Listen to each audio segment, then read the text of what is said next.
Do you have habits around trying to study and observe when you're triggered? Um, I think maybe not through thoughts, but like one thing that I do in terms of habit is like logging like my exercise, logging like sleep, and logging like drinking. And then I think that just helps then frame like the thoughts that I have through the day. So if I can see like, oh wow, I didn't really sleep, I drank a lot and didn't exercise, and I'm also having all these thoughts around like I'm not good enough. It's easier then to take a step back and be like, wait, I think I'm just like probably not in the habits that make me feel the best, and that's probably why I'm having like these feelings and thoughts. Yeah, that's really a good description. I think what it's reminding me of is how you're a pervasive negative belief or an childhood narrative can act like content when you compare it to anxiety disorders. So, for instance, someone who, when sensitized regularly, has health anxiety might be able to do some exposures and get some different perspective and relate to their health anxiety really effectively when they've slept well, when their stress is low, when everything else in their life is going well. And then as soon as some sensitizing factor like being hungry, angry, lonely, or tired, ill or stressed, anything happening in the world that can be stressful or happening kind of in family life or personal life, all of these factors can be sensitizing and then could lead someone, for instance, that had health anxiety content to have those intrusions again. So comparatively with mood, same thing could happen. It's great if you have healthy lifestyle behaviors, but then as soon as there's an additional stressor, you might be vulnerable to having a pervasive negative belief come back.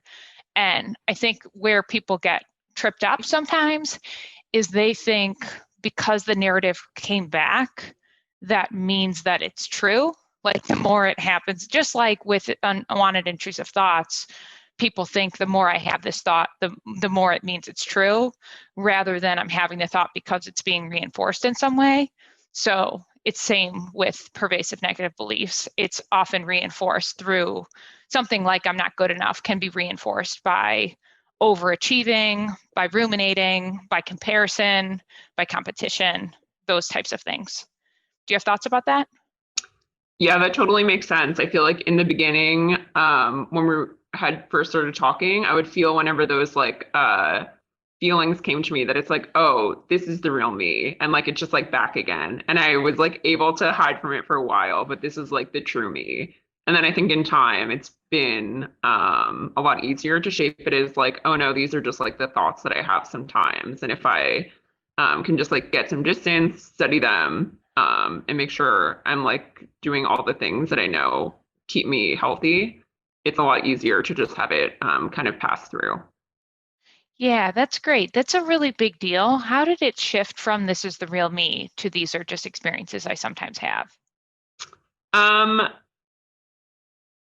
I don't know. I think like just like as we talk through it, like something ends up just like I guess like clicking at some point between realizing the relationship between like I think like lifestyle and things that like egg it on, I'll say.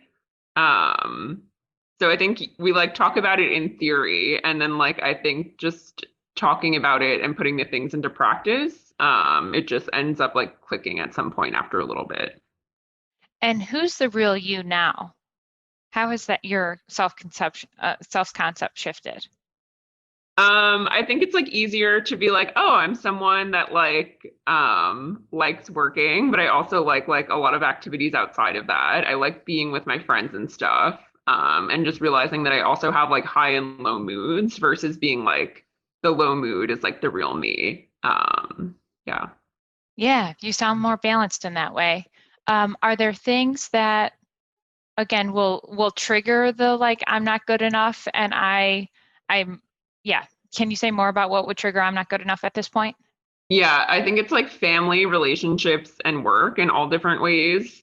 So with like family, sometimes after spending a lot of time with my parents, it can be like easy to trigger those like old feelings and that like narrative. With relationships, it's also similar. I feel like if my partner is like not spending time with me or doesn't want to see me, it's easy to be like, why don't they like me? Like, what's wrong with me? Oh, this is happening again. And then same thing with work. If it's like competitive, if I'm feeling uncertain, if I feel like someone's doing better than me, it's easier to feel like, why are they getting opportunities that I'm not? Like, what's wrong with me that I'm not getting asked to do these certain things? And do you feel exhausted by having to manage to stay aware of all those different content areas and like how to manage them, or are you taking it in stride at this point? I try and take it in stride, and I feel like I don't have like a visor on, like looking at all times, being like, uh-oh, this is a competitive, I should stay away. It tends to be more reactive where I'll be in a situation, I'll be like, oh man, I'm like ruminating, and then I'll have to take a step back and be like, wait, what's going on? Like, what's the situation that might be bringing this on or something like this?